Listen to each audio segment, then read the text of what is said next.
Hey friends, welcome back to the Guitar Max channel. And guys, as much as I love the latest, greatest guitar manufacturing sorcery and digital amp modeling processors and all that stuff, as much as I love that stuff, there's something to be said for just going back to a classic design if you want to get that classic tone. When I plug in an honestly ancient design like this here, there's just a particular sound that you get that you just can't argue with. Two pickups here, they're both single coils. It's got the double saddles where you can't really adjust the intonation of the strings individually, but there's just something about the sound that comes out of a guitar like this that is so pleasing to the ears. So my question today is, did guitar tone peak 80 years ago? Well, okay, maybe it was more like 70 years, but a long time ago regardless.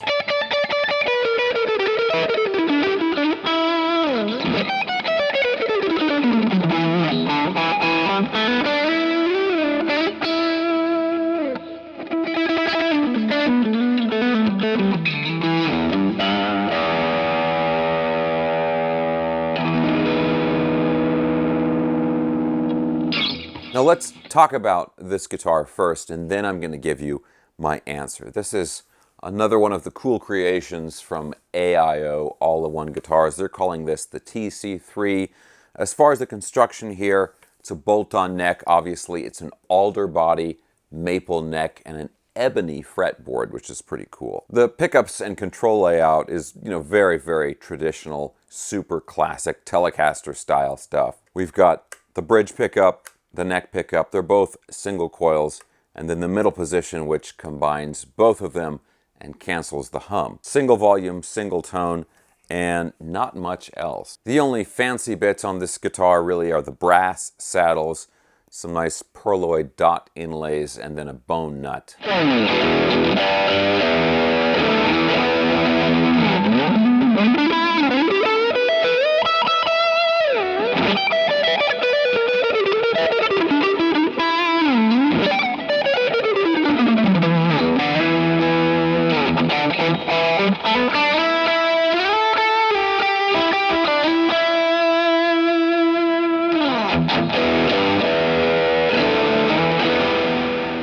And obviously, this is a relic. And the way they do these relics, I think, is better than a lot of other companies that are doing like affordable relics, if you know what I mean.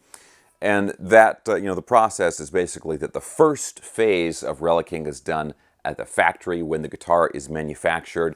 And almost, basically most of the relicking is identical from guitar to guitar.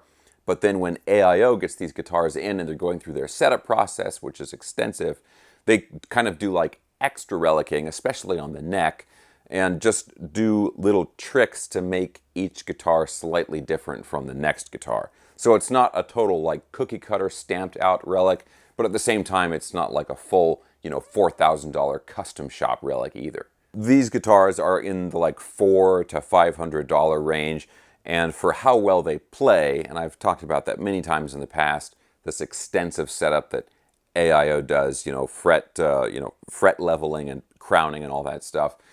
For how well the guitar plays and also the specs, I mean, it's a very, very good deal. And I think in the continental US, you get free shipping and that kind of stuff. Okay, so I've been giving you sound samples with kind of like a medium gain setting, a slightly overdriven clean tone, which this guitar just really, really lends itself to. But of course, we can get other tones out of it too by tweaking our amplifier settings a little bit. Now, as far as the amplifier, for this demo, I'm using my Boss IR200 unit, which I love using for a few reasons. One is that it's affordable. It's about a $400 piece of equipment, and all of the tone that you're hearing in the video comes from that. So I'm not doing any like extensive audio processing or any studio tricks to make the guitar sound better than it is. The other reason I like the IR200 is that we're able to very easily capture a lot of those really classic amplifier tones, like a slightly overdriven Fender Twin, things like that, which is kind of the sound I'm going for in this video.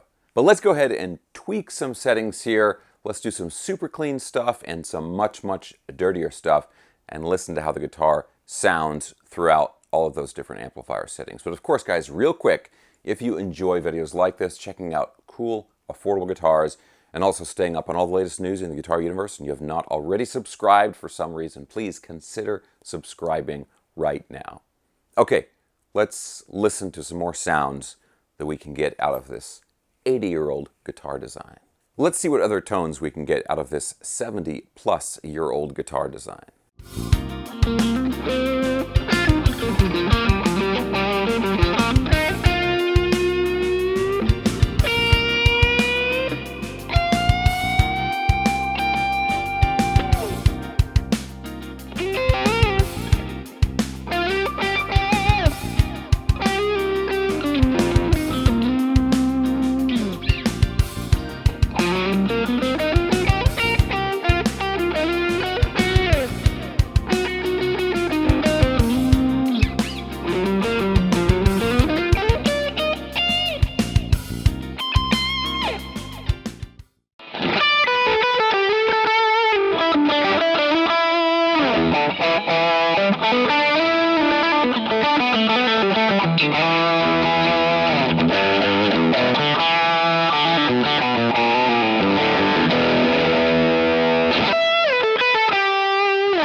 Okay guys, so you've heard the guitar now, and I want to give you my answer to the question that I asked at the beginning of the video. And my answer is yes, guitar tone has already peaked, and it peaked many, many decades ago. And at this point, we're just kind of like striving to maintain the peak of tone, or maybe recreate sort of a caricature of that tone, like taking the elements of the tone that we love the most and exaggerating them. You can kind of think of it as we're always trying to create a classic guitar tone stereotype. But here's the thing, it's a little bit more complicated than that, because it's a combination of the tone itself plus the nostalgia we have for that sound. If a different tone had been around that long, let's just take a weird example and say that if the early guitar tones somehow sounded like an 80s like square wave synth. But if the tone, even if it had sounded like that, if it had been around that long and been in all of these classic songs that we love,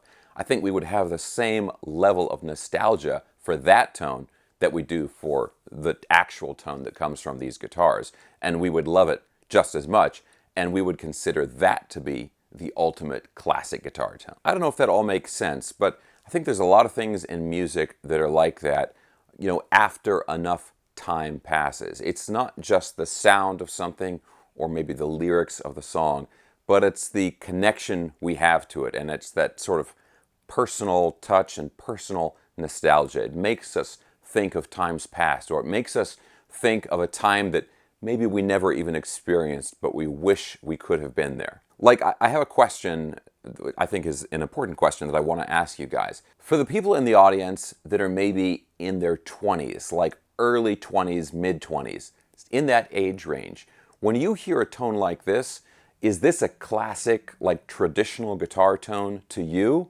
Or is maybe like a 90s grunge tone sort of a classic guitar tone to you?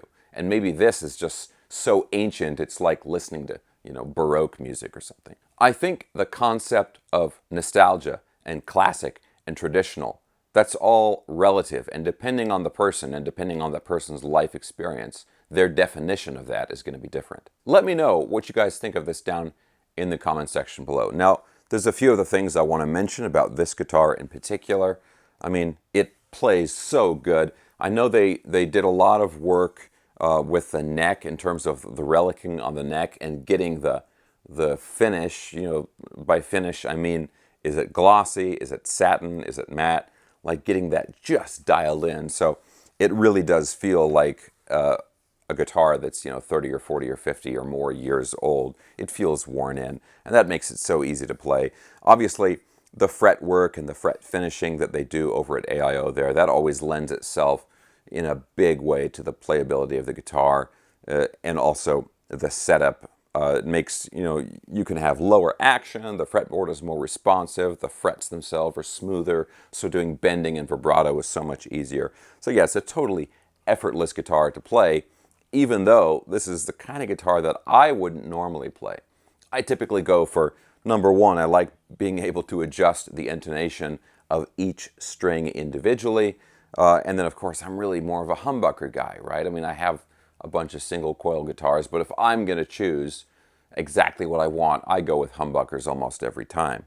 And then the relicing. Let's talk about the relicing. I kind of told you a little bit about that process earlier. The first step is done at the factory. The second step in the relicing is done during the setup. And I gotta say, I think in general, relicing looks, I mean, it works better when it's a traditional guitar design, like a classic tele style guitar like this, or a Strat, or, you know, maybe a classic Les Paul, right? Those guitars, I mean, you expect them to be older, you expect them to be more worn down, so it just makes more sense. An example of where I think it doesn't work as well is like with the SBS guitars that came out a while back from the Guitar Fetish brand, Steve Brown sound. They're really, really cool guitars in a lot of ways, but that first generation of the guitars, they were all relics. But these are like super Strat type guitars, Floyd Rose Bridges and roasted maple necks. And then they had a relicing on the body, only the body. And I think a lot of people didn't really like it. And I think it's because of that sort of mismatch, where in some ways it's a very modern guitar, but then they try to do a relic paint job on it. And a lot of people just didn't connect with it. Like, imagine a Jackson Warrior, a headless Jackson Warrior with fanned frets, and then they did a relic paint job on it. That would just be weird. All right, guys, I am sharing a lot of my guitar opinions in this video, and I want to know what you think about everything I'm talking about. First of all, what do you think of this guitar? And what do you think of my idea about guitar tone having peaked before, but it peaked before because of how long ago it was and because of our connection to those classic tones in the past? What do you guys think about all of that stuff? Please let me know your thoughts down in the comments section below. Guys, as always, I'm going to have links for everything I was talking about in the video description below. I'll have a link for this guitar. I should mention they have some other color options. They also have different pickguard options. They've got like a tortoiseshell pickguard in addition to this kind of like mint green one, and then some different colors to choose from. But I'll put all those links down in the video description below. The Boss IR200 and my new instructional video, all that stuff links down below. Guys, thanks a ton for watching. I had a lot of fun making this video. I hope you enjoyed watching it. If you did, thumbs up, subscribe if you haven't already, and I'll see you soon.